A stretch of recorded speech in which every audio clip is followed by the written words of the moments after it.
Good morning, everyone. Welcome again to ISG Masterclass. This is 13th in the series of Masterclass, which we started about 2 months back. And we find that a lot of people like these masterclasses because the topics have been very relevant and we had a wonderful speakers all through. So welcome again to ISG Masterclass. And in the series today, we have one very important clinical topic that is functional dyspepsia. And how do you approach such patient if you encounter in an outpatient? This is a problem which all of us see almost every day in outpatient. You might be a physician, you might be a gastroenterologist, and these symptoms of functional dyspepsia are very, very common in our society. Therefore, we thought that we have to have a master class on this topic, which is this is quite relevant. And for this, we have a speaker, Dr. Usha Dutta. She's a professor of gastroenterology at PGI MER Chandigarh. And with this, let me request Dr. Saraswat to welcome you and introduce the speaker and take towards the lecture. And also to introduce Dr. Jayanti, who kindly consented to be the moderator. Thank you, Dr. Govind. Good morning. Once again, a great pleasure to welcome you back to the ISG Masterclass. A slight change this week has been that we have moved from a twice a week format now to weekly classes. And henceforth, hopefully we'll be seeing each other from 12 to 1 on Sundays for the next couple of months. Part of the program is already put up on the ISG and the Masterclass websites, and the remainder will be updated very shortly. It's a great pleasure to welcome Dr. Jayanti. Good afternoon, Dr. Jayanti. And from all of you know her. She's one of the most eminent teachers from the southern part of our country and an old friend. I think we have been friends for almost 25 years, 25 years, Dr. Jayanti. Yeah, more than And that. one of the most passionate teachers I've come across. One of the things that she is most interested in is teaching and passing on whatever experience all of us have gained to the newer generation of gastroenterologists. And I welcome Dr. Usha Dutta. Usha is a professor of gastroenterology at the PGI Postgraduate Institute in Chandigarh, and also a very old friend, a person whose career I have followed closely from her days at the All India Institute, and then for the last 15 odd years or more, maybe 20 years now at Chandigarh. She's a consummate teacher also. Teaching, she's very methodical, systematic. She slowly takes you over the basic principles, and I think it's going to be a treat for all of you to listen to her speak on functional dyspepsia. As you know, dyspepsia not only is a very common condition, but over the years, the terminology that we have used, the semantics of and the meaning of these terms have been changing. And today, what we mean and what we understand about functional dyspepsia and how to approach and manage it is what is going to be the topic for her lecture for the next 45 minutes or so. So with these few words, I will request Dr. Usha to please start her presentation. Share the screen and let's get going. Thank you, Dr. Govind and Dr. Saraswat, for inviting me to moderate. Over to Usha. Thank you so much, ma'am, for joining us. Just give me 1 second.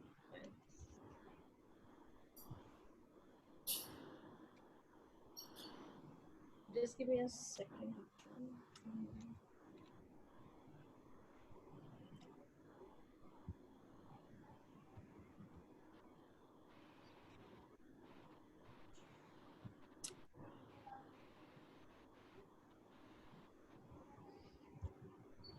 We are seeing your screen now, Usha, but somewhere in the middle of your presentation, yes. I don't know what this thing is. Yeah. Screen. Just give me a second.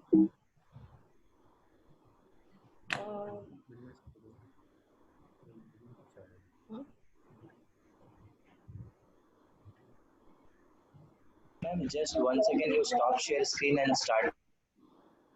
Yeah, I'm again just doing it.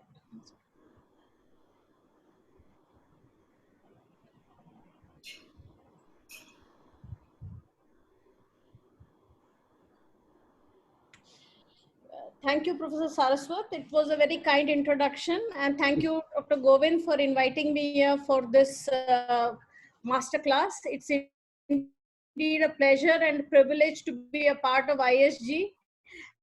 And especially during this corona epidemic, we are still continuing our academics. That really speaks very highly of our intention to keep academics alive. We don't have your screen is yet, Usha. I think your screen hasn't come on. Just do that once again, please. Just 1 second. Sorry.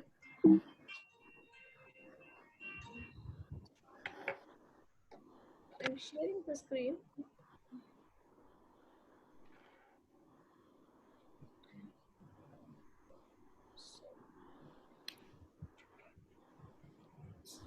No, sorry. Why is it not coming? Huh?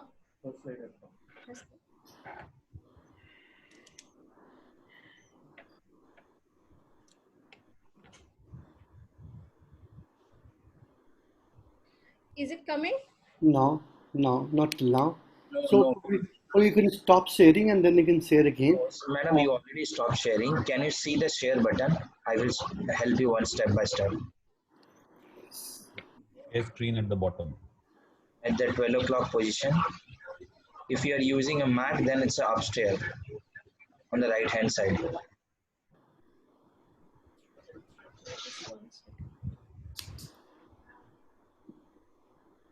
You have the share screen button inside, Usha?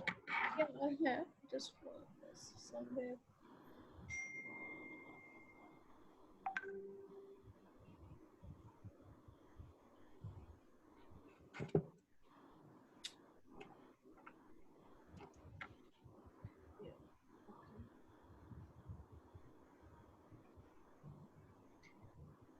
The share screen, it comes to some portion of screen, basic screen, advanced.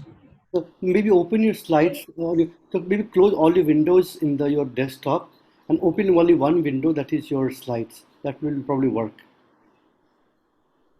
Yeah. I think you got into advanced sharing options. Just need to avoid that. Just go to share screen and click it. Has it come? No. No, ma'am. I'm sorry. First, ma'am, go on a Zoom. Can you see yourself? First, can you see yourself? See myself. I'm on share screen. Yeah. I press share screen. Correct. So it comes to basic, advanced, and files. Basic. Go and choose the first option. Basic. Let's say Microsoft OneDrive. Yes. Okay, basic. Yeah. Okay. Okay, now it's there. Thank you so much, ma'am. Perfect. I'm so sorry about this basic and advanced thing. No problem. Thank you for all your introductions. I'll now get along with this topic. Approach to dyspepsia. I have kept it as an Indian perspective for all our Indian audience. Dyspepsia is a Greek word for bad digestion. Symptoms localized to the epigastric region is considered as dyspepsia. So any patient coming with symptoms for more than 4 weeks in the form of upper abdominal pain, discomfort, nausea, vomiting, heartburn is considered to be dyspepsia. There are varying definitions. So this is the broad definition for dyspepsia. The prevalence worldwide is as high as 30%, and 5% of them seek consultations. It affects quality of life. It is associated with cost involvement for the patient as well as the healthcare setup, and it adds to a lot of healthcare burden. Fortunately, it is not associated with increased mortality. Cardinal symptoms, that is epigastric pain and epigastric burning, which may be associated with a meal, or it can be in an empty stomach. This is characterizes the epigastric pain syndrome. The postprandial fullness and early satiety characterizes the postprandial distress syndrome, and it is usually meal induced. Along with that, there can be associated symptoms in the form of bloating, belching, nausea, and vomiting. But usually nausea and vomiting is only mild or occasional. Significant vomiting means that you should look for other causes, which may be like gastric outlet obstruction or gastroparesis. So if we look at the epidemiology worldwide, In North America, it's about 30%. In England, it's about 40%. In the Scandinavian countries, about 28%. India is at about 30%, and Japan is about 24%. So it's more or less similar, 25 to 40% all across the world. The interesting thing is that I picked up, there are many studies on dyspepsia in India. I picked up two studies, which are the largest series in India. And one is rural based and one is urban based. The prevalence is about 20% in rural community, 30% in urban community. The most important thing is that the combination of postprandial distress syndrome and epigastric pain syndrome is far more common than any individual one, that is postprandial distress syndrome or epigastric pain syndrome. Postprandial distress syndrome is the second commonest form of dyspepsia.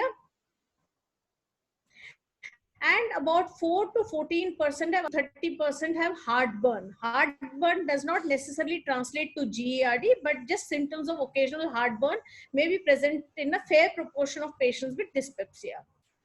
In a large study of IBS patients, 49% had associated dyspepsia. Now, what are the three terminologies of dyspepsia? First is uninvestigated dyspepsia. That means any patient coming to you for the first time with these symptoms.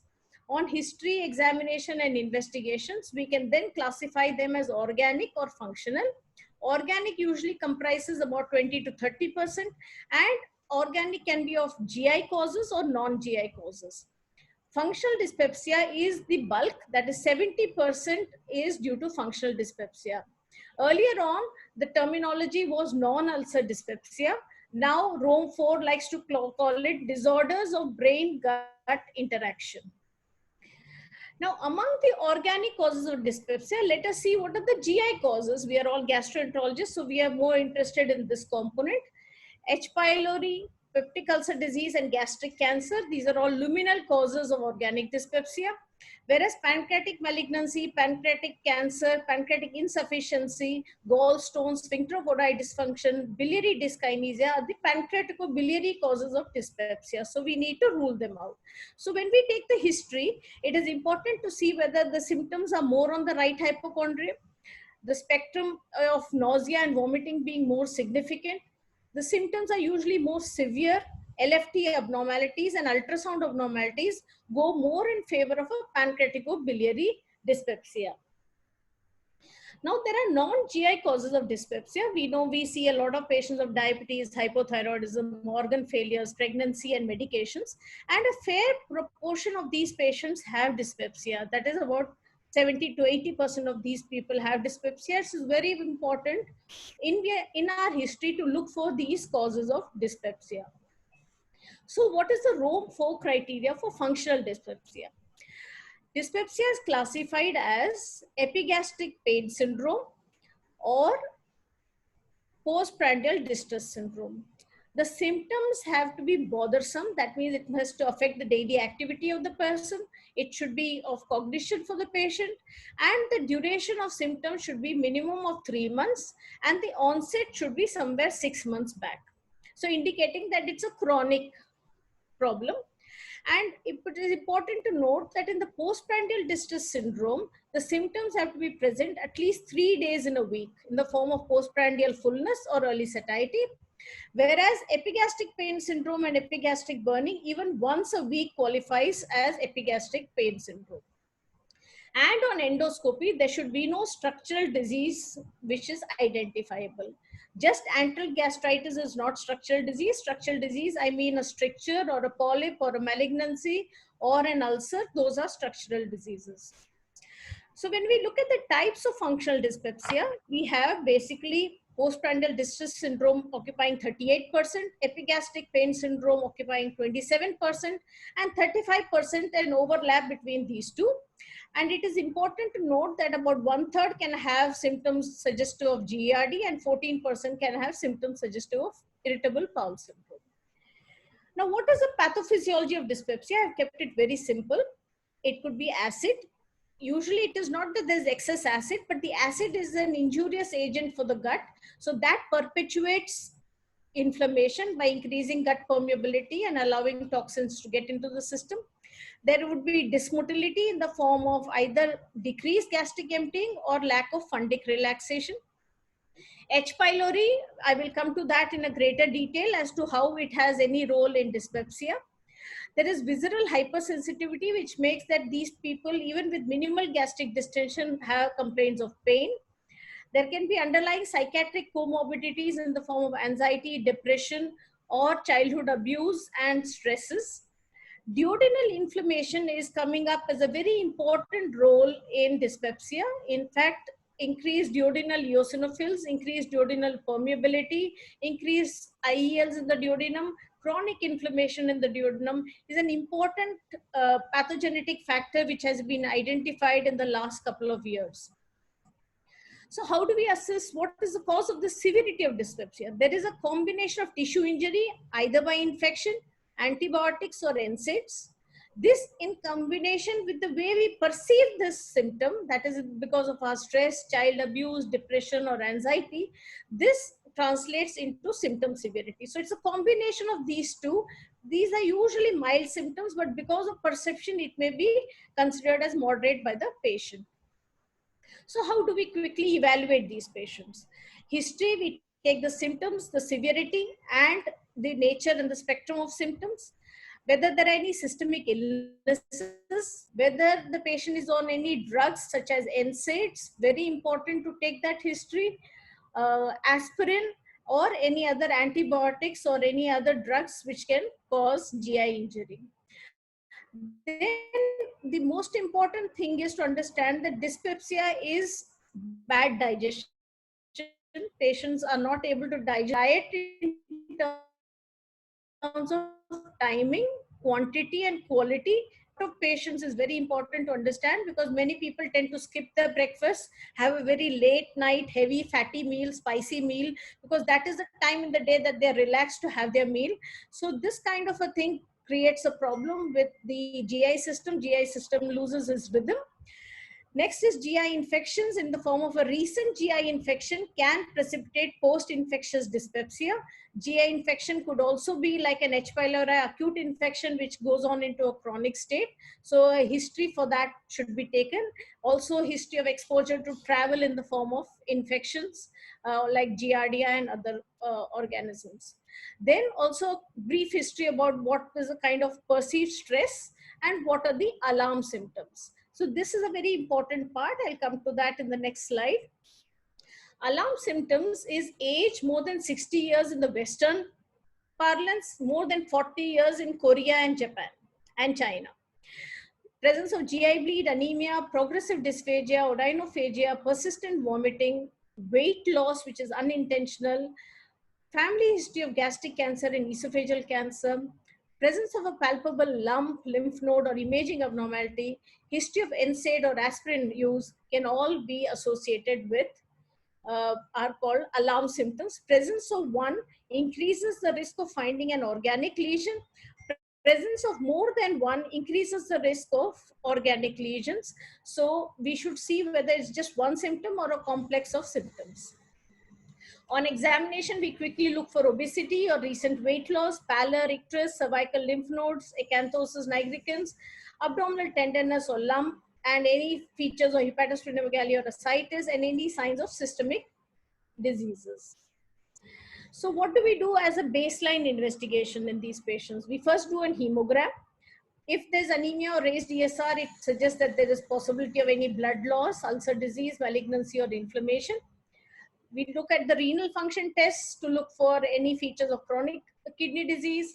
Liver function test is important because it may give us an indication for pancreaticobiliary diseases, and thyroid function test in all these patients, especially to look for hypothyroidism. Blood sugars, if they are elevated, we know diabetes 80% can present with dyspepsia. Stool examination is a routine, especially in our country, to look for ovoparasite cyst, as well as occult blood and H. pylori antigen, to which I'll come to later. So these are the simple ways by which you can look for any gross pathology happening in the stomach. Ultrasound for stones, CBD dilatation, and pancreas. Sometimes it's difficult to pick up pancreatic lesions on ultrasound, but if there is a suspicion, then a CT scan. But otherwise, routinely, just a screening ultrasound is useful to pick up pancreaticobiliary diseases. Now comes the million-dollar question: who needs endoscopy? Definitely those with alarm symptoms need endoscopy.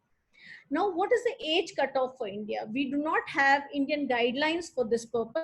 There has been a lot of debate on this issue.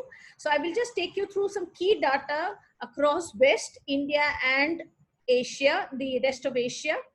Now, if you see the slide, it's very important to know that the amount of dyspepsia across the countries is very similar. The type of dyspepsia, India and the East have most often postprandial distress syndrome.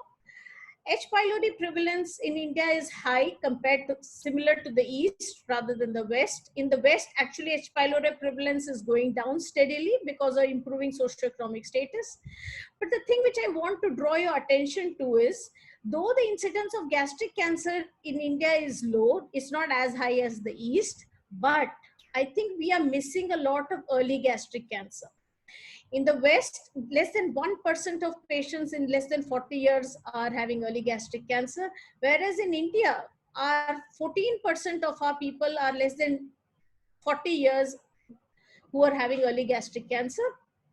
So if you see, the 5-year survival of our gastric cancer is extremely low. That means we are missing a lot of early gastric cancer, and the best time to target that is at the age of 40. If we do an endoscopy in a patient with dyspepsia and look for early gastric cancer, maybe we may be saving a few more lives in our country.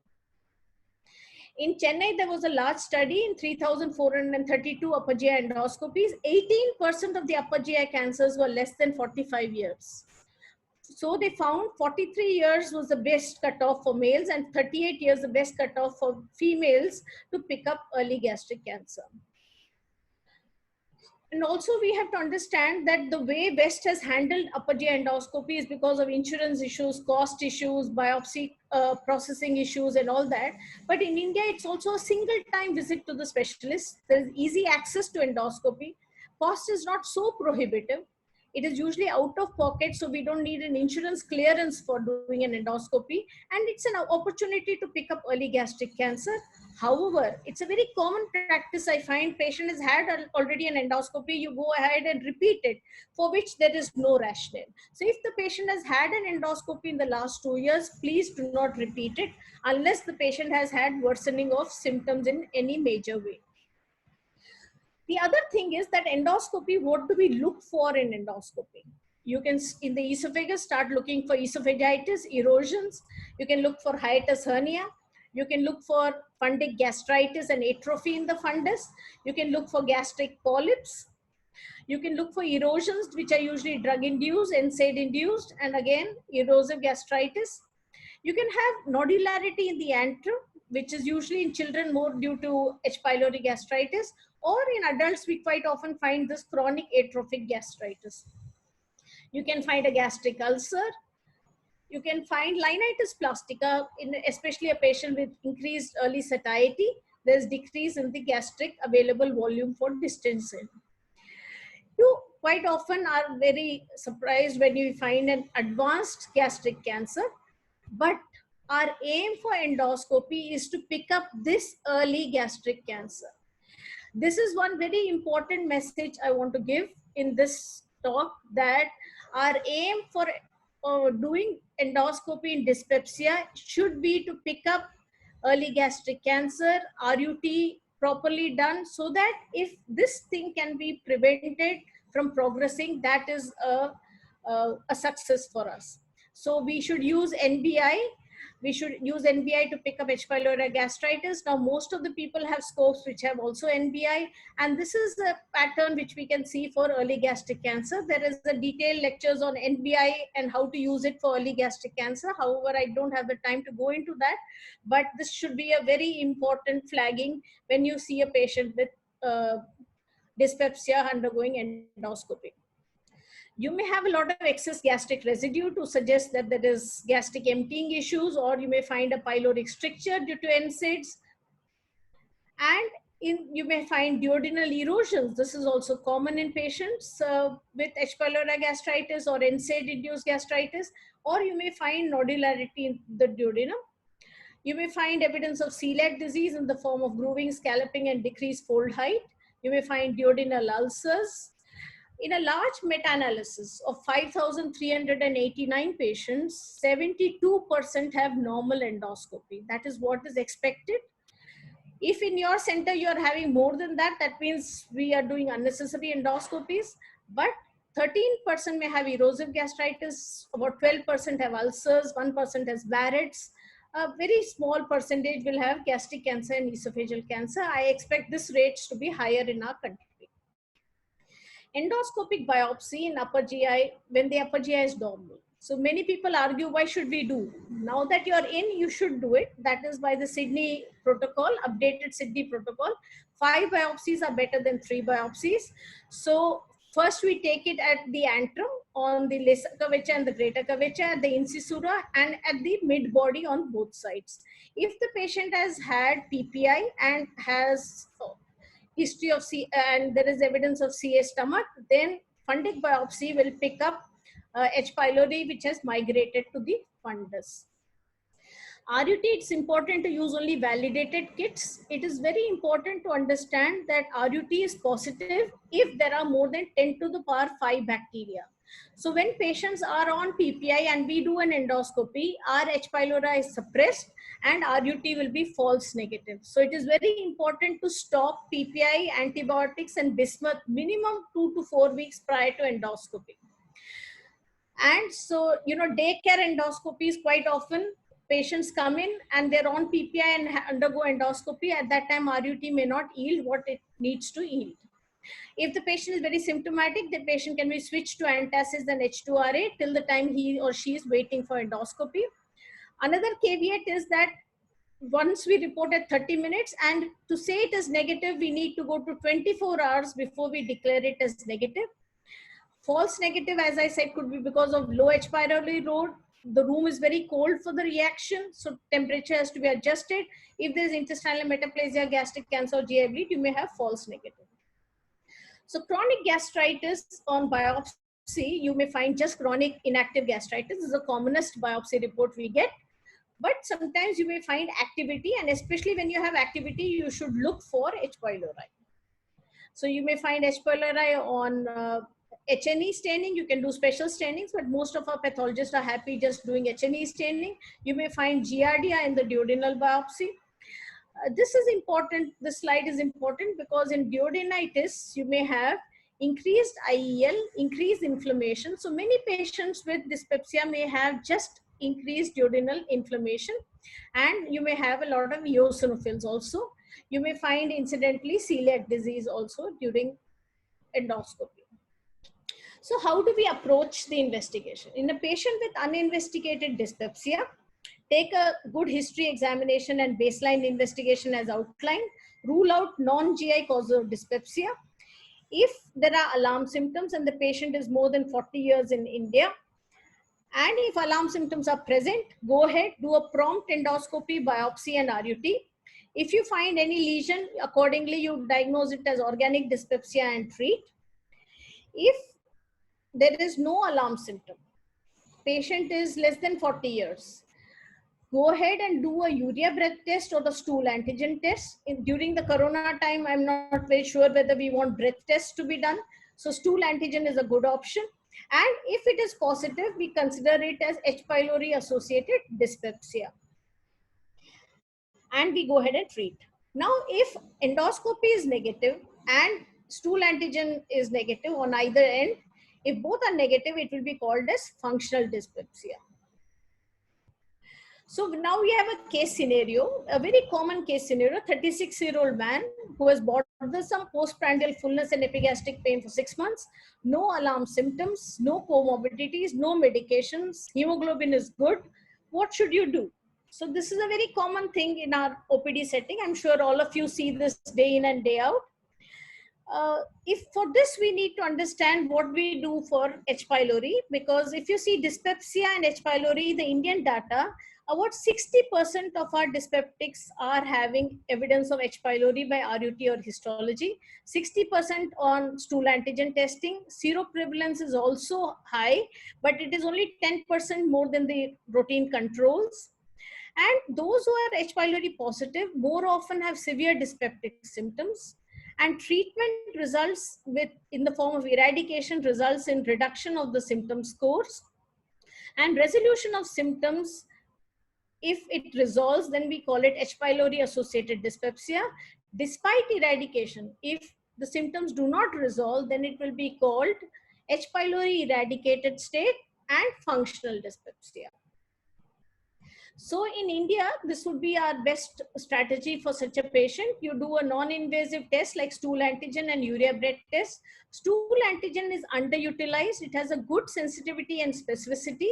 Urea breath test also has a good sensitivity and specificity. So we should use these two more often to diagnose H. pylori in a non-invasive way.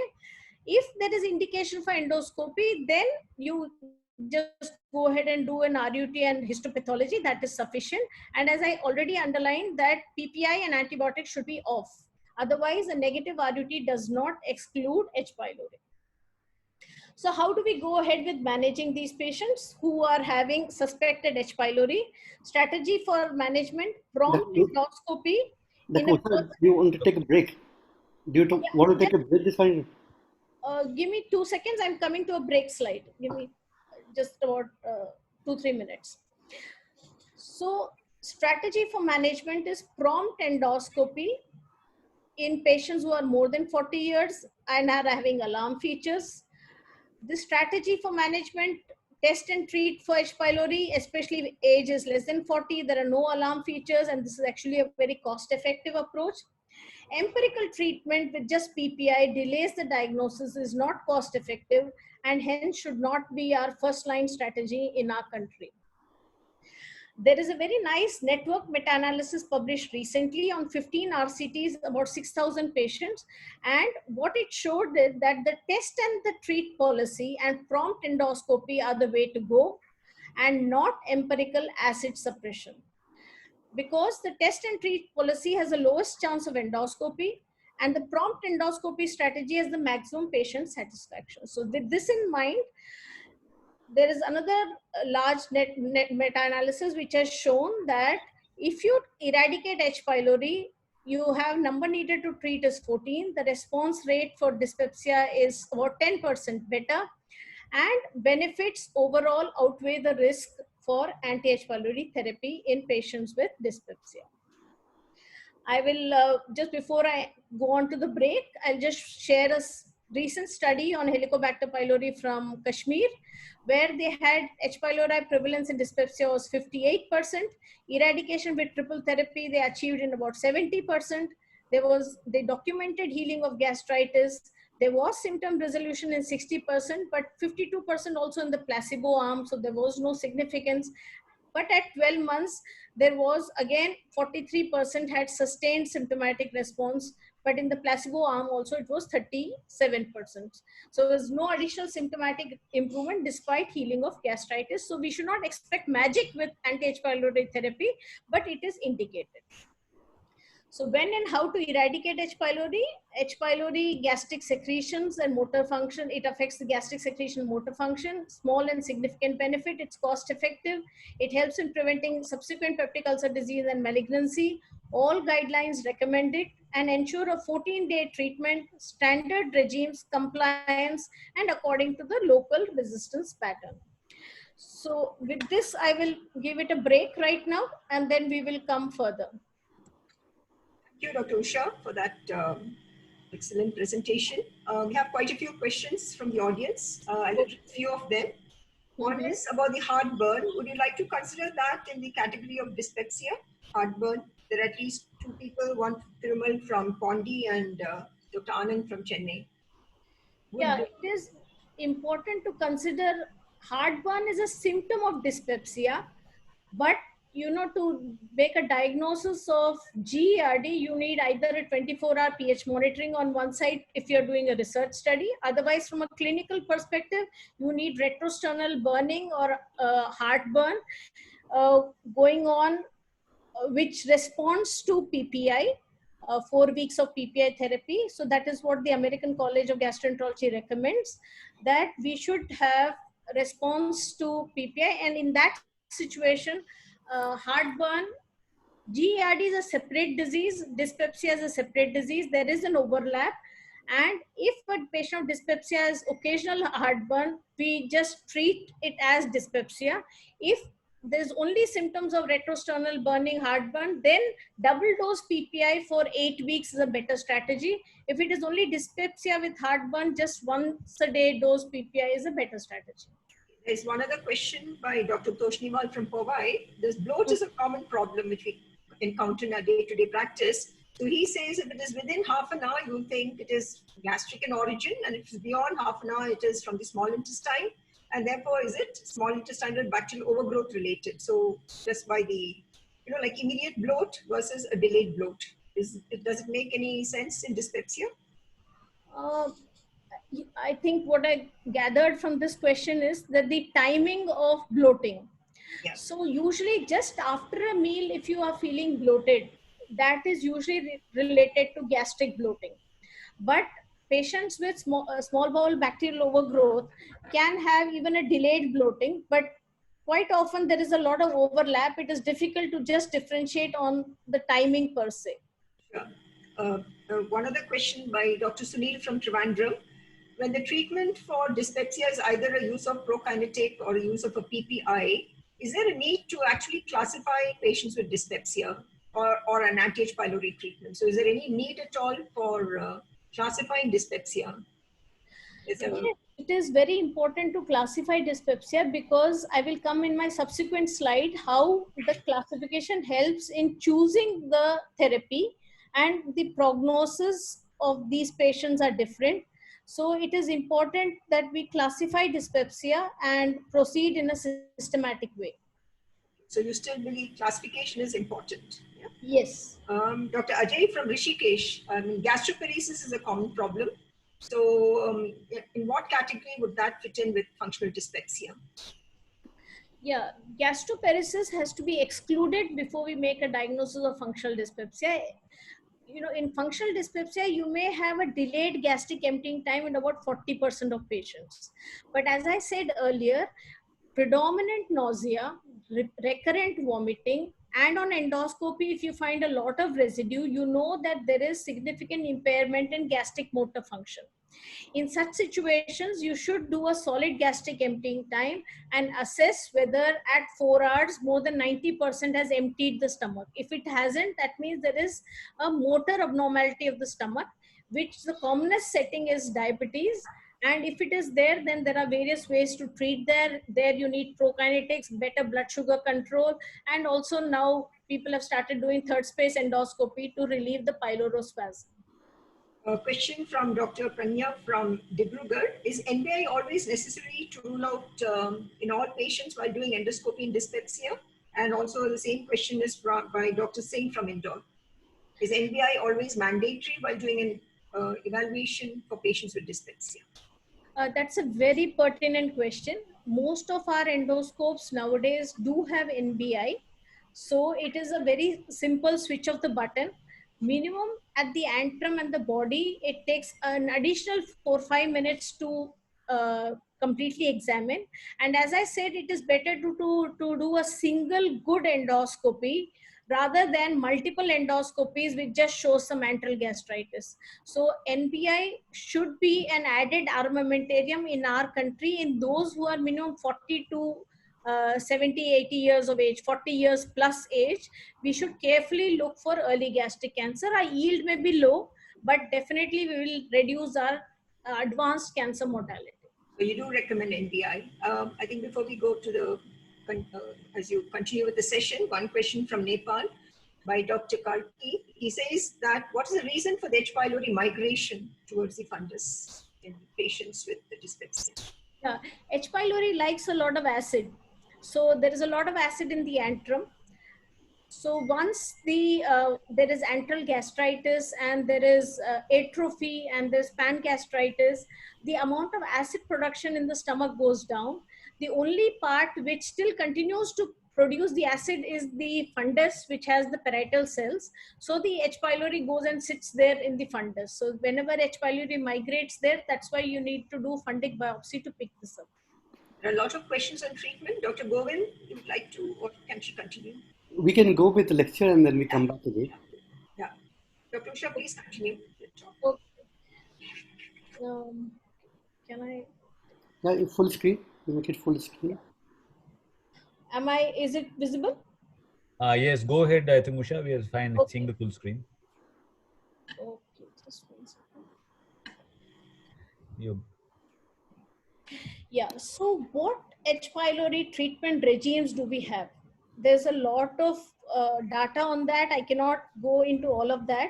The standard triple therapy, that is PPI, amoxicillin, clarithromycin. PPI 40 milligram BD of esomeprazole or rabeprazole 20 milligram BD, plus amoxicillin 1 gram BD, clarithromycin 500 milligram BD in the first week, and this gets continued into the second week. So this is called the standard triple therapy. It has about 80% success rate. People are not happy with this now because there is increasing resistance in our country to clarithromycin. So we need to substitute this by either levofloxacin or add a fourth drug, that is a bismuth, to make it more effective in our country. The other additional regimes which have come, out of which I like the concomitant therapy because it is simple. 14-day therapy of 4 drugs. So first week and second week is the same. It's easy to explain and it has a good efficacy rate. So concomitant therapy has PPI, amoxicillin, metronidazole, and clarithromycin. In India, again, metronidazole has very high resistance, so we have to substitute it by tetracycline or by bismuth. So this is a 2-week therapy. Sequential therapy and hybrid therapy, I find it sometimes difficult to explain to the patients. So it's 2 drugs in the first week and 3 drugs in the second week, or 2 drugs in the first week and 4 drugs in the second week with near equal efficacy. Recently, vonoprazan-based regimes have been used in Japan. It has not yet got introduced into India.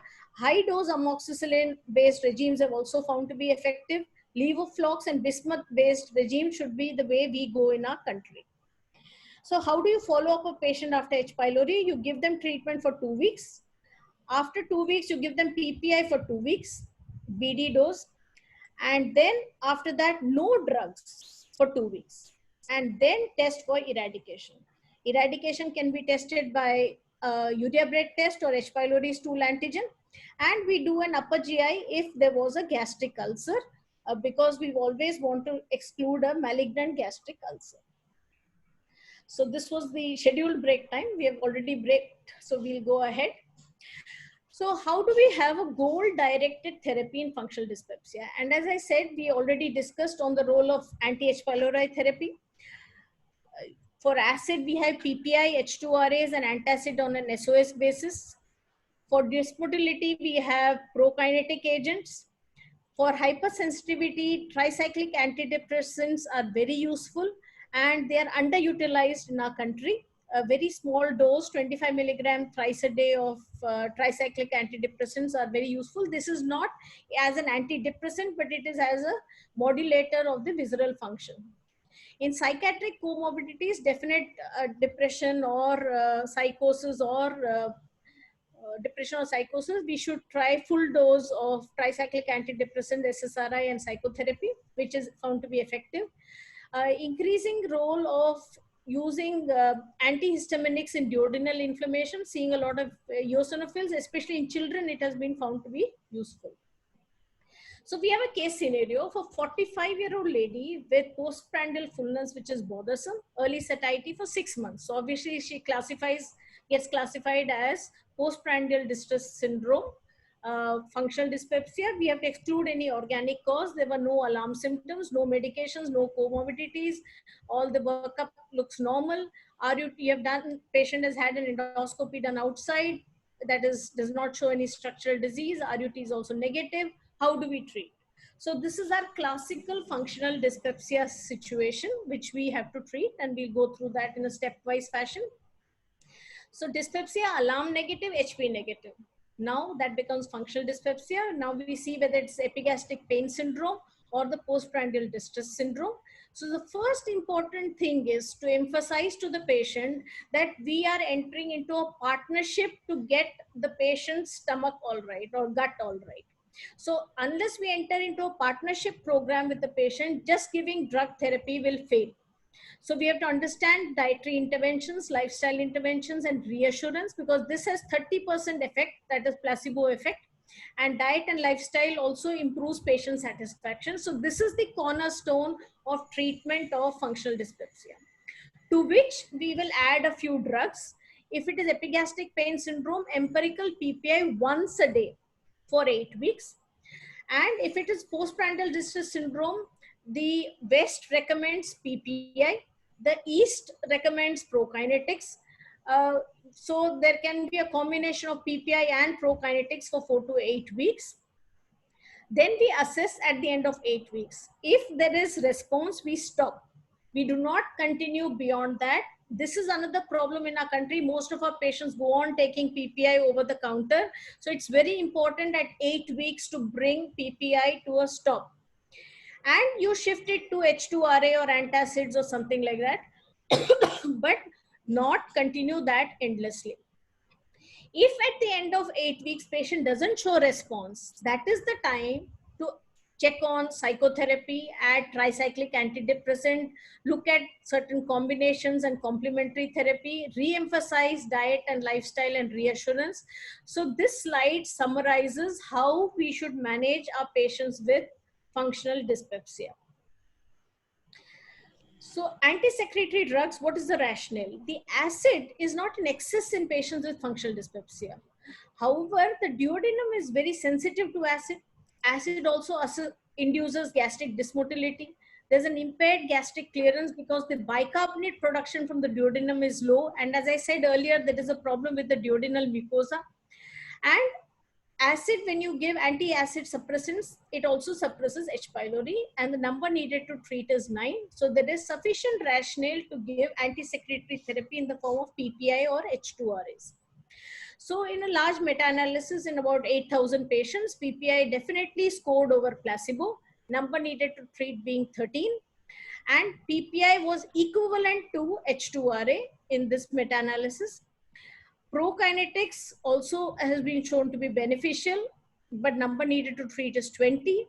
PPI plus prokinetic added very little benefit. So really combining these two, which is the usual practice, may not be scientifically sufficiently rational. So this is according to the Cochrane meta-analysis done recently.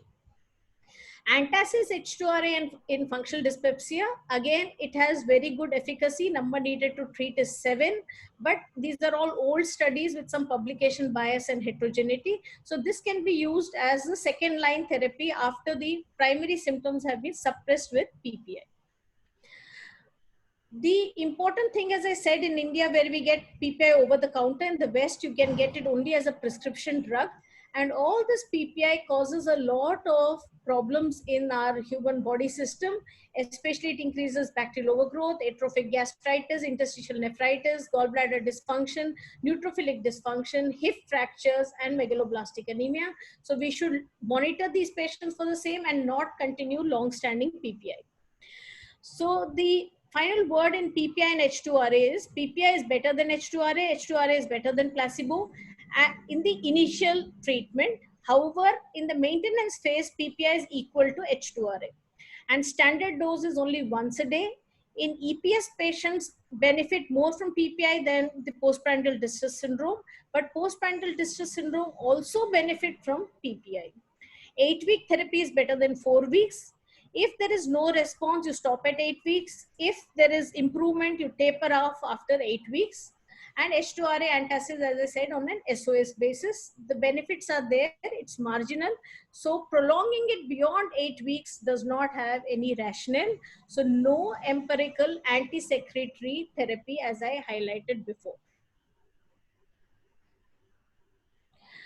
Prokinetics, again, as I said, there is a problem with the gastric motility, gastroduodenal coordination, fundic accommodation, and hence there is a role rationale for prokinetics, and also the number needed to treat is 7. The disadvantage is that there are lots of side effects, so it cannot be given for a prolonged period of time. So I will not go into the details of these mechanism of action of various prokinetics. All that I will say is that we have metoclopramide, which we do not use on a regular basis because of its extrapyramidal side effects. Domperidone is used fairly often in our country because it has less extrapyramidal side effects. 10 milligram thrice a day or sustained release tablets can be given. Levosulfuride 25 milligram thrice a day has been found to be useful, and it also decreases the gastric sensitivity. Etopride has also been shown to be beneficial in associated GERD symptoms in 50 milligram thrice a day dose. Acoshamide has now come into Indian market, 100 milligram thrice a day, which promotes fundic relaxation. So prokinetics, again, number needed to treat is 7. It has fair good efficacy, should be tried in patients with significant postprandial distress syndrome like symptoms. Acoshamide, as I said, is an oral prokinetic agent introduced in Japan in 2013 and now has come into India, but the cost of therapy is fairly high for 4 weeks. Number needed to treat is 20. So in acoshamide, what it does is it helps in this fundic relaxation. Otherwise, the stomach feels very full and bloated. So it helps in the antral peristalsis, it helps in antroduodenal coordination, and helps in fundic relaxation. So this is a scintigraphy which has shown that after treatment, you find that the fundus is now distending and accommodating more food, so less of satiety issues in these patients. And all these symptom scores are better in the group with acoshamide compared to placebo. So then there is this entity of refractory functional dyspepsia. That means you're given treatment for 8 weeks, patient does not respond. Whether it was PPI or PPI plus prokinetic or only prokinetic, patient has not shown good response. So the second line therapy, as I said, is tricyclic antidepressants and psychotherapy. You do an upper GI endoscopy if it has not been done earlier. It was the test and treat arm. Then you do an upper GI endoscopy. Otherwise, if it has already been done, no role of repeating it.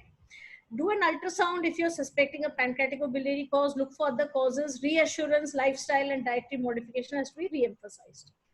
So as I said, imipramine, 25 milligram at bedtime for 2 weeks, and then 50 milligram at bedtime for 10 weeks has been shown to have better efficacy than placebo and has good response rate of about 64%. However, there are some adverse effects, so patients tend to discontinue it. It is a useful drug to try. Psychotropic drugs have also benefit, and the number needed to treat is 6. So in patients with definite depression or anxiety, in those group of patients, you can give these therapies either yourself or in combination with discussion with your psychiatric colleagues. Very important to understand that response rate with placebo is as high as 30 to 40%. That's why most studies need very large numbers to do any drug trial, because the response rate in the placebo arm is about 40%. There is no systematic review, but this is something which we have to give in the form of reassurance and some medications to these patients so that they feel better. So this is a table which summarizes what is the efficacy of H. pylori eradication over placebo: 9% additional benefit, H2RA 20% additional benefit, PPI 25% additional benefit, TCA 26% additional benefit, etopride 10% additional benefit, acoshamide 11% additional benefit, and domperidone 29% additional benefit. So this table summarizes the efficacy over and above placebo. So we know that there is only limited efficacy of this drug, so we should not expect any magic miracle with these drugs. So we should combine it with other forms like diet, reassurance, and lifestyle modifications. So there are non-pharmacological therapies, which I said is placebo, psychotherapy, electrical stimulation, medical food, GFD. Many patients I find are intolerant to GFD, so they have non-celiac gluten sensitivity. In them, if you exclude wheat, these patients tend to do better. So for the initial 4 weeks, if we avoid gluten, these patients tend to do better. So what is the overall prognosis? The natural history is chronic and fluctuating. There's no effect on survival. Symptoms are persistent in about 20%. They resolve in about 50%, but fluctuate in about 30%. So 70% are going to go on like this, up and down throughout their course of illness. So diet should be small, frequent meals, increase fluid, increase fiber, increase fruits, decrease oil, decrease overeating, especially at night time, avoid odd time meals, avoid skipping meals, avoid skipping breakfast and then having a very late night heavy meal, stop smoking, decrease your spices, decrease caffeine intake, avoid NSAIDs, make your lifestyle changes in the form of increasing activity and better sleep. So the treatment is no single strategy. We do not have no single drug is effective. Pathophysiology is too many mechanisms. Symptom based is not always effective. So there is no single best treatment. It has to be either strategy based, pathophysiology based, or symptom based. You have to individualize according to the patient in front of you. So in a simplified approach, dyspepsia, alarm symptom, prompt endoscopy, look for H. pylori, look for any lesions, look for early gastric cancer. Dyspepsia, no alarm symptoms in a high prevalence HP zone like India, test and treat strategy and confirm eradication. If there is dyspepsia, no alarm, no H. pylori, see whether it's epigastric pain syndrome or postprandial distress syndrome, re-emphasize diet, lifestyle, and reassurance. Empirical PPI for 8 weeks for this. In this empirical PPI with or without prokinetic for 8 weeks. No response, try tricyclic antidepressant, look for psychotherapy and other complementary therapy, and re-look at the diet, lifestyle, and reassurance. So what are the take-home messages? Dyspepsia is common and it's a vexing problem for the patient and the physician. 70% of the dyspepsia is functional dyspepsia. Look for associated GERD and IBS because that will help you fine-tune the management of these patients. A large number of patients with dyspepsia I find also have some constipation. So if you give some fiber supplements, these patients start improving, they feel better. Carefully rule out organic causes because you get only one chance in that patient who's coming to you to rule it out. Individualize your approach depending on the socioeconomic status of the patient's intelligence, patient's interest in his own healthcare. So individualize it and see if he is likely to come back to you or not if you call him. Prompt upper GI endoscopy if there's an alarm symptom. During endoscopy, it is not just an in and out endoscopy. Look carefully for H. pylori, look carefully for early gastric cancer, use NBI if you can. And if the patient does not have alarm symptom, you test and treat for H. pylori. You test it with urea breath test or stool antigen test. And if H. pylori is positive, you treat. If there is epigastric pain syndrome, PPI OD dose for 8 weeks and then stop. Postprandial distress syndrome, PPI plus minus prokinetics for 8 weeks and stop. If the patient still has ongoing symptoms, try tricyclic antidepressants and make lifestyle modifications. Avoid empirical long-term PPI therapy, which is a big problem in our country. Diet, lifestyle, and reassurance are cornerstones for this. Thank you. Well, thank you, Dr. Usha, and excellent coverage of this extensive topic. And you've dealt with a lot of, you've generated a lot of questions as a part of your talk. I think the number of questions is about 167, 68. The number is crossed, pushing 170. So what I'll do is I'll take about the next 7-8 minutes, some of the important questions that I feel that I've been able to screen out. The first one of these questions is more to do with the initial part of your talk about definition and what to call dyspepsia. There is a question from Dr. Arun in Indore and Dr. Balaji from Bangalore about how do you label the subset of patients in whom the symptom duration is less than 3 months, 2.5 months of functional dyspepsia symptoms. And in continuation, Dr. Tirumal from Puducherry wants to know, isn't 4 weeks of symptoms enough to call it functional dyspepsia? Why do we have to wait for 12 weeks? Yeah, very important practical questions because patients come to you with 3 weeks or 4 weeks of symptoms. What do we call them? So usually if there are short duration symptoms, we expect that these patients may have had an acute insult in the form of a recent GI infection or a recent NSAID use or a recent spicy meals and dietary indiscretions. So we expect that these things would settle down. These definitions are usually made because for a research study, otherwise we need some standard definition before we put all these patients together. So that is why this thing of 4 weeks for clinical purposes and 3 months for functional dyspepsia has been a terminology which Rome 4 has used. So, in fact, the American College of Gastroenterology for practical definition, as well as the NICE guidelines, say just 4 weeks of upper GI symptoms is dyspepsia. In fact, American College of Gastroenterology says only EPS for 4 weeks is sufficient to call it dyspepsia. So, Just I to hope that interrupt, Yes, answered I this think you're question. happy with 4 weeks. Yeah, I'm happy with 4 weeks. just to interrupt, Dr. Usha, can you stop sharing your screen so we Yeah, can sure. have gallery view? Yeah, sure. Yeah. Right. Okay. Okay. I think regarding treatment, there are a whole lot of questions and testing and treatment. Dr. Siddesh from Jaipur and Dr. Vimal from Rajkot want to know, most commercial kits contain only 1500 milligrams of amoxicillin. So since you've talked about 1 gram twice daily, should 500 milligrams of amox be added in addition? And in continuation, how about adding probiotics, because many people get diarrhea with this problem?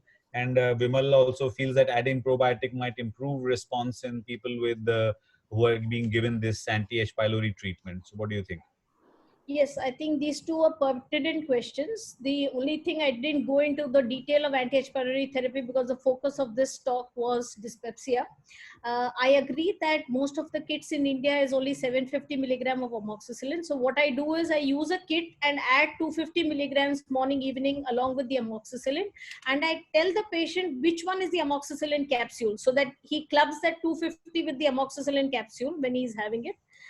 Definitely, in fact, now in Vietnam, Malaysia, Japan, they have gone to higher doses of amoxicillin, 1 gram thrice a day, to show better efficacy. Vonoprazole plus high dose amoxicillin has been shown to have very good efficacy. So definitely 750 milligram amoxicillin is out.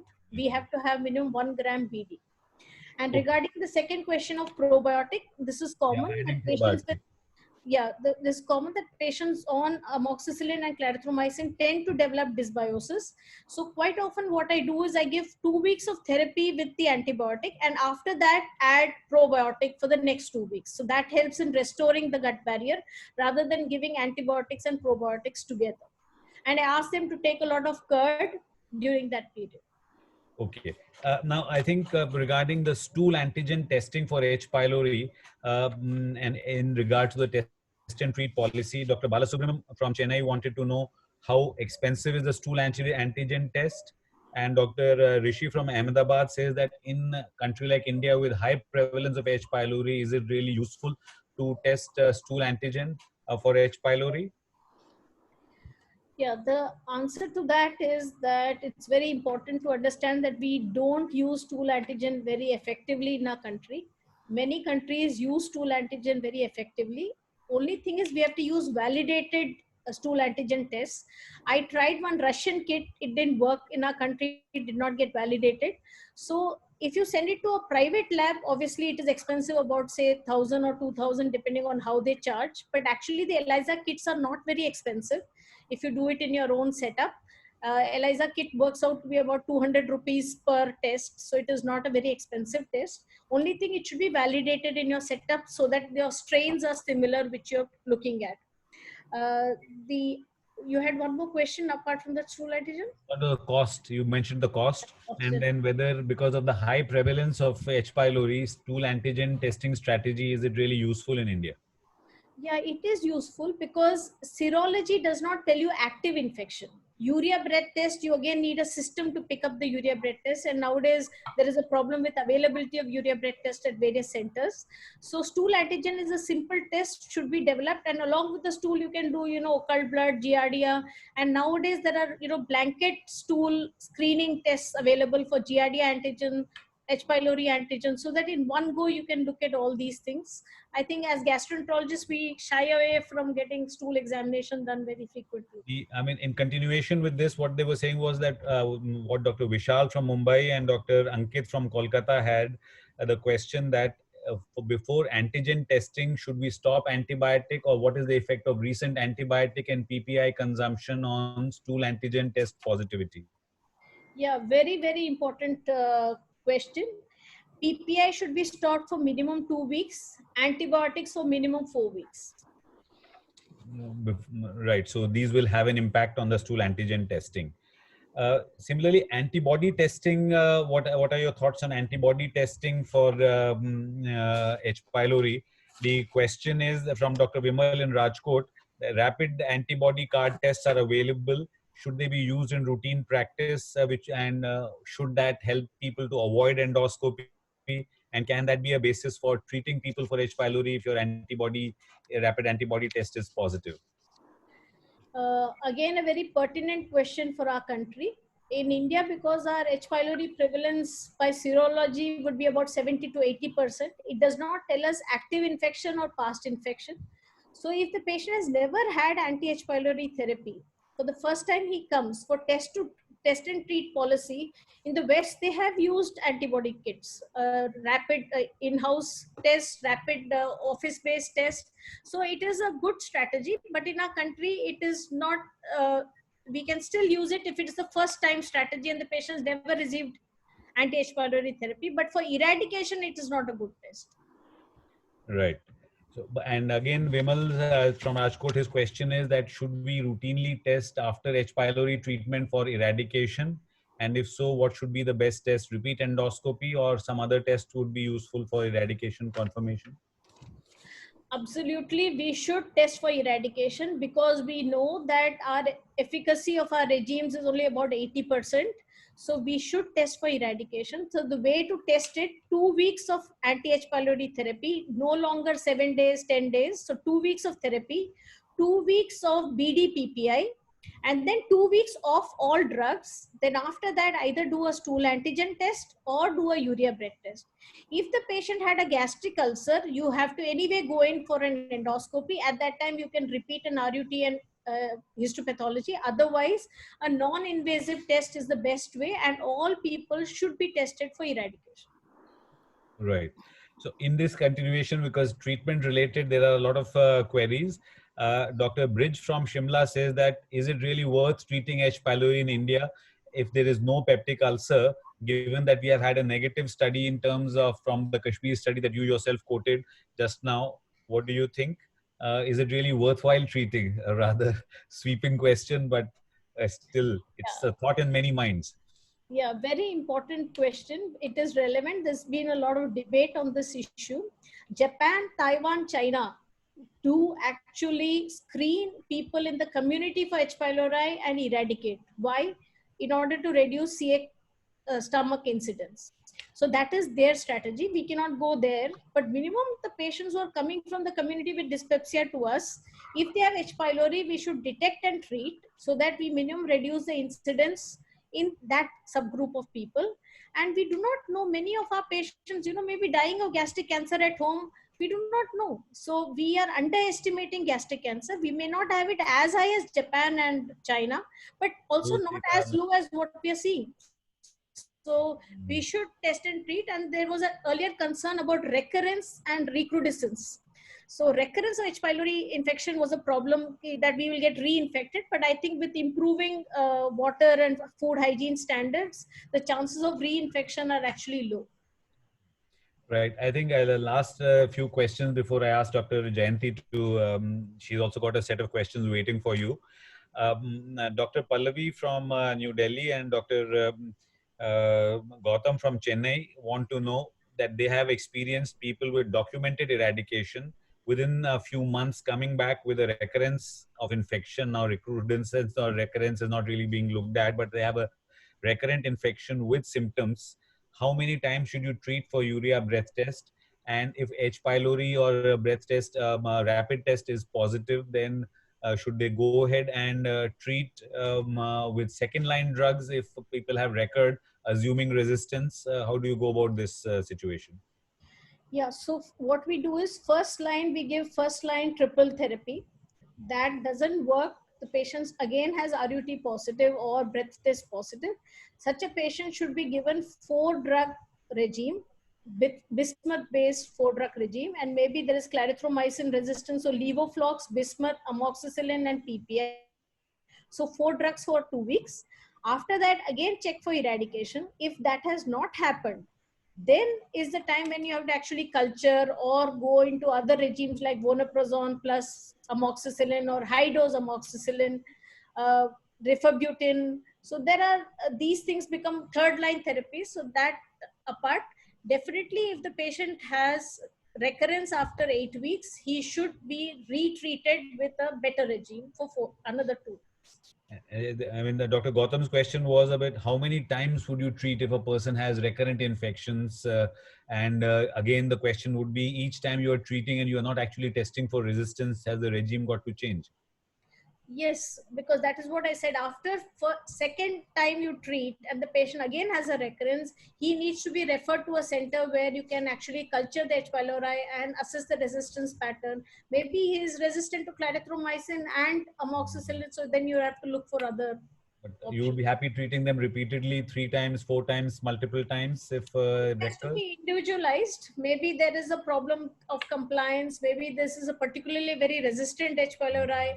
Maybe we have to assess the risk, baseline risk for gastric cancer in that patient, and see whether probiotics can help. See what is the trigger in this particular patient. So Right. that has to be individualized. Okay. Thank you. I think Dr.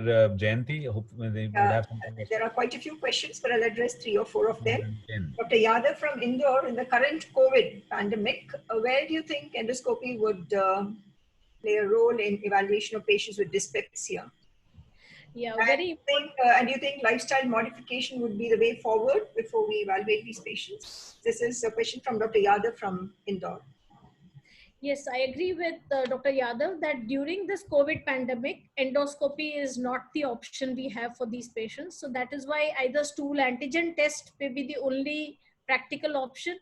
If not, we can now, go back on serology. If the patient has a lot of dyspeptic symptoms, has never received anti-H. pylori therapy, we can use serology for this COVID epidemic period. We do not use breath test, and we do not use upper GI endoscopy for diagnosis of H. pylori. The other question is from Dr. Sanjeev Hubli and Dr. Pallavi. In the current social media telling a lot about H2RA and its problems related to that, where does it stand in management of patients with dyspepsia?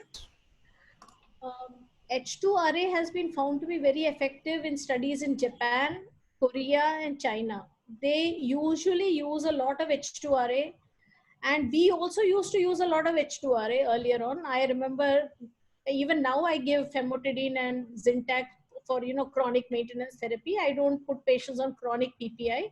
So H2RA is very cheap. Famotidine is 40 paisa and Zintac is less than a rupee. So we should use these things more often in mild symptoms and not give PPI for these symptoms. And regarding the H2RA controversy, I think that has more or less got sorted out. That risk of increased malignancy is actually only for a particular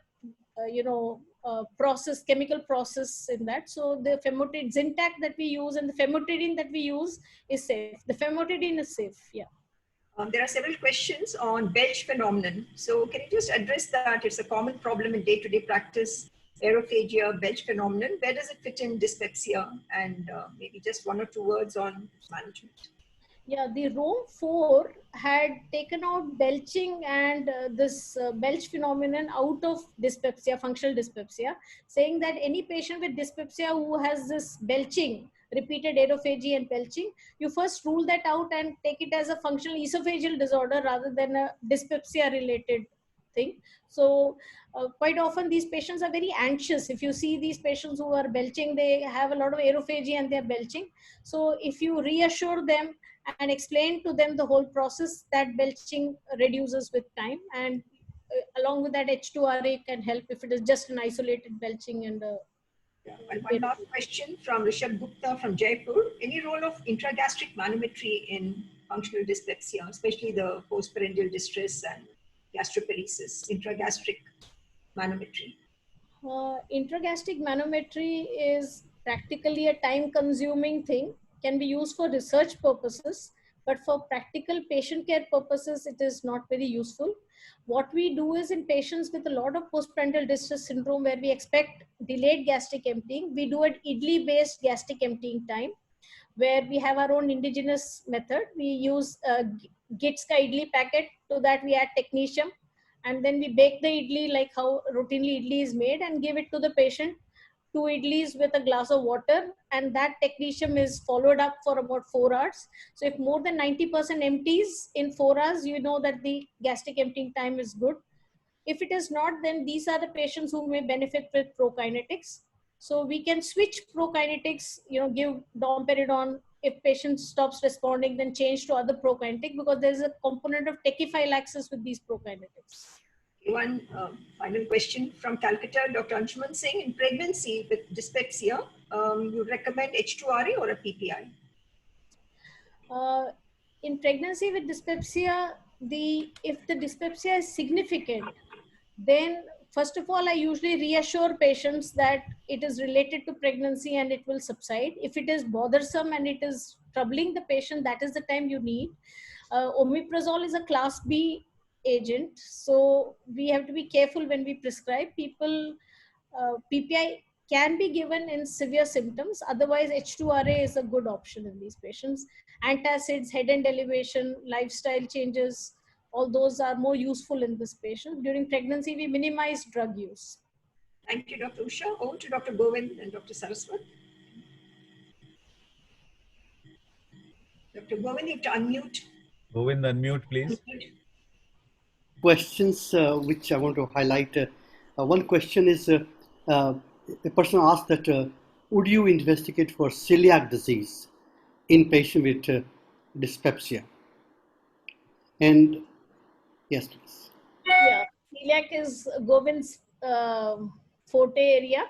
As far as celiac disease, any patient who is having dyspepsia and also having some diarrhea, anemia, weight loss, some features of malabsorption, in such kind of situation, definitely we should look for celiac disease. And it's a very simple test, IgA TTG. And in Govind's study also, they have shown 1% of Indians are having celiac disease, antibody positive. So it is a good strategy in patients with dyspepsia, especially in North India. When I see patients, very common to see a lot of celiac disease. So in them, we do an IgA TTG as a routine purpose. And during endoscopy, I look at the duodenum for any grooving, scalloping, mosaic pattern. Yes, truly. So, Dr. Dilavari, I wanted to ask one question, that the practice of doing stool test for parasite, most gastro don't do that. So, do you want to say something on that? It's nice to hear that Dr. Dilavari is sitting and hearing a lecture on dyspepsia. Thank you, sir. Stool test is underutilized because it is unpleasant to tell the patient, then the patient gives the lab is also not very interested. But I think things are moving from giardia on just microscopy to giardia antigen based test. So in stool, if we go to antigen based test, we will have better sensitivity, better pickup, and more reliable results than observer dependent search for giardia and all these things.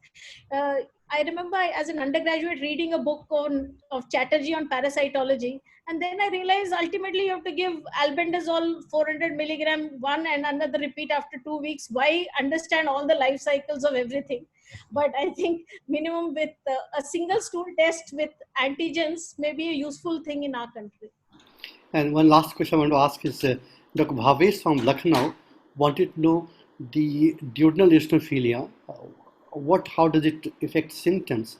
And what practice do we change? Do we ask our pathologist once we send biopsy? Also, the two questions. Once you do endoscopy, should you get duodenal biopsy to look for duodenal eosinophilia? And if you find, you ask the pathologist to find for it. And then if you find, what do you do? Yeah, very important and pertinent question. In fact, in the latest review in Nature, Nick Talley and the group, and Nick Talley had also had a full review in NEJM on role of duodenal eosinophilia and dyspepsia. The understanding is that in dyspepsia, the seat of pathology may be in the duodenum, not in the stomach. We keep searching for it in the stomach, but duodenum is a seat of digestion. Duodenum is a seat for the bicarb. Duodenum is a seat where there is this ongoing inflammation, interrupts the enterochromaffin cell signaling and interrupts all the hormone production. So people have found that there's increased permeability of duodenum, excess of eosinophils, and in this subgroup of patients, the feeling is that to look for food triggers in terms of allergies. If somebody has a problem with, say, any particular kind of food, peanuts, or any particular kind of food allergy. So I find what are the triggers in the patient. I try to ask them to avoid it for a week or two and see whether reintroduction results in recurrence of the symptoms. And this duodenal inflammation increases the sensitivity of the duodenum to acidification. So that triggers the symptoms. So duodenal healing is important. Regarding duodenal biopsy in a routine endoscopy, I do it whenever I find any abnormality visible on endoscopy. Whether we should biopsy a normal looking duodenum, I don't think so, but definitely an abnormal looking duodenum you should biopsy, and you should look for abnormality. I usually use NBI in the duodenum to pick up subtle abnormalities and take biopsies, and quite often we find chronic inflammation and increase IEL and celiac negative. Absolutely. One thing is very clear that just go in and come out endoscopy is not this should be a strategy. Even for patient with dyspepsia, endoscopy should be done properly. You should spend time looking at the lesion, looking at early gastric cancer, doing NBI, looking at duodenum. So need to spend time. Most of us sometimes just go in and come out. That's probably not the right strategy. And here is the change that we should learn to change practice, so that we provide adequate care to our patients. With this, I think we will have to close here. But before we do that, Dr. Rajkumar from Bhubaneswar wrote that this was a crystal clear presentation. Absolutely fantastic. And I think all of us, Dr. Saraswat, Dr. Jayanti, and all the viewers, would like to say to you that it was a very clear presentation, simplified algorithms. That's wonderful. That all the algorithms, which are very complicated, one-page algorithms on the textbook and review articles, but you fragmented them into small pieces and make things clear. More importantly, your algorithm on the principles of therapy, not only PPI or prokinetics. Once we call dyspepsia, it strikes our mind that we are talking about PPI and prokinetics, but we have more to do. If you do only PPI and prokinetics, the Usha showed that only 30 to 40% will get benefit, the rest will not get benefit. So we need to learn. I need to learn from Dr. Usha that for this masterclass, that there are much more to do. And I'm thinking of using sometimes antidepressants and other therapies. So it was a treat to watch and treat to listen to you, Dr. Usha, for a wonderful, wonderful talk. And this was the principles of ISC masterclass, that we want to create some of the important concepts in medicine and change practice. With this, thank you, Dr. Jayanti, for very graciously joining the masterclass, and we are so happy to see you after such a long time. Thank you very much. Thank you, Dr. Saraswat, for always supporting masterclasses. Thank you, technical team. Thank you, Yogita. Thank you, Dipeshi, for the opportunity. And it was wonderful sharing my thoughts. In fact, last 1 month, I did a lot of reading, so it helped my understanding further, because I was just in the same state as most people. As we keep on reading, we learn more and more. So that is a very nice thing. And I'm also a part of the National Dyspepsia Task Force. So we are making this task force so that we can get better answers which are suitable for our country, and what anti-H. pylori therapy should be best for the country should be our next step.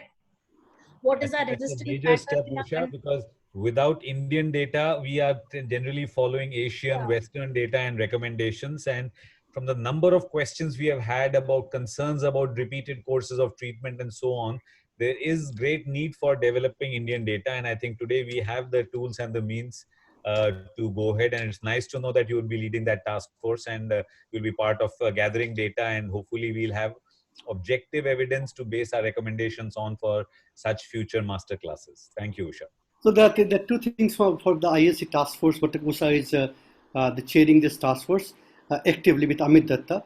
The two things that we need to have data on dyspepsia from our country, then what is the role of H. pylori treatment, what effect, and thirdly, we need to have our own guidelines on dyspepsia. So 3 tasks Dr. Usha is taking lead in.